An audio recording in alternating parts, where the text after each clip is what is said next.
Hello guys, welcome back to my channel commerce in one hand. तो आज हम लोग देखने वाले हैं इंडिफरेंस कर्व का प्रॉपर्टीज। इसके पहले वीडियोस में मैंने बता दिया था कि इंडिफरेंस कर्व होता क्या है।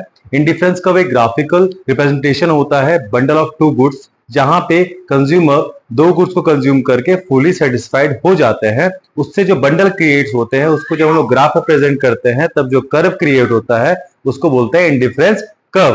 तो आगे देखने वाले हैं इसका प्रॉपर्टीज। तो प्रॉपर्टीज कैसे कैसे होते हैं।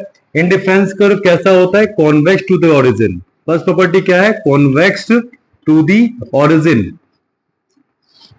इट मींस जो आपका इंडिफरेंस कर्व बनता है वो आपका ओरिजिन से बाहर की तरफ मूव करता है।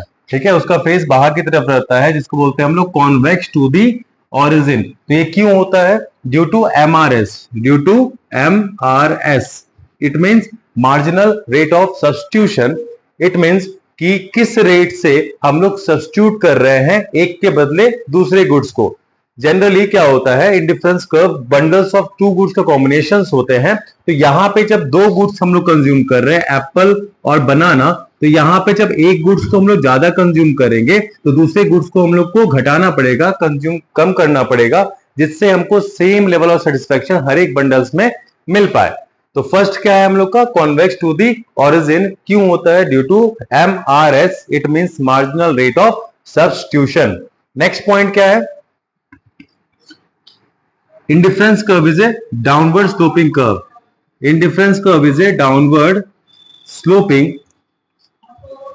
Sloping curve. इसका मतलब क्या होता है कि जो इंडिफरेंस कर्व होता है हमेशा वो मूव डाउनवर्ड करेगा, मतलब वो डाउनवर्ड ही फॉल करता है।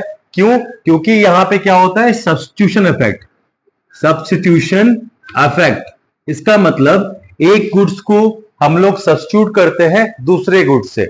अगर एक गुड्स ज्यादा कंज्यूम कर रहे हैं उसके लिए हमको दूसरे गुड्स को सेक्रीफाइस करना पड़ रहा है, तो जिस रेट से सेक्रीफाइस कर रहे हैं उसी रेट से हमारा इंडिफरेंस कर्व फॉल करता है, डाउनवर्ड स्लोप करता है। ओके, नेक्स्ट आपका तीसरा पॉइंट है indifference curve. It means IC curve never intersect each other. Never intersect each other.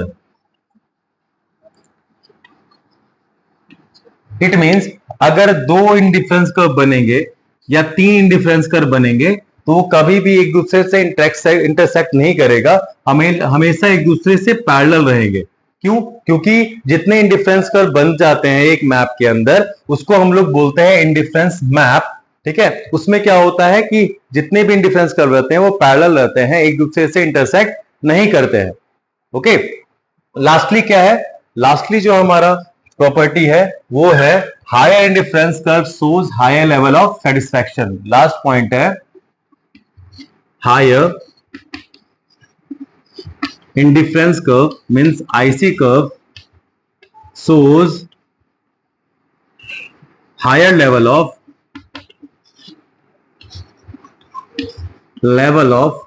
satisfaction। इसका मतलब क्या होता है कि जितना इंडिफरेंस कर्व हायर बनेगा उतना सेटिस्फैक्शन कंज्यूमर का इंक्रीज होगा। इट मींस कि अगर हम लोग इस बंडल जो भी इसमें बंडल क्रिएट कर रहे हैं इस इंडिफरेंस कर्व में, इससे ज्यादा बंडल्स यहां क्रिएट होंगे, उससे ज्यादा गुड्स का सेटिस्फैक्शन यहां क्रिएट होगा। जितने इंडिफरेंस कर्व बनेंगे उतने लार्जर बंडल बनेंगे, जितने इंडिफरेंस कर्व आगे आगे बनता जाएगा उतने लार्जर बंडल क्रिएट होंगे और कंज्यूमर को और बेटर सेटिस्फैक्शन मिल सकता है। इसीलिए बोला जाता है higher indifference curve shows a higher level of satisfaction. Thank you.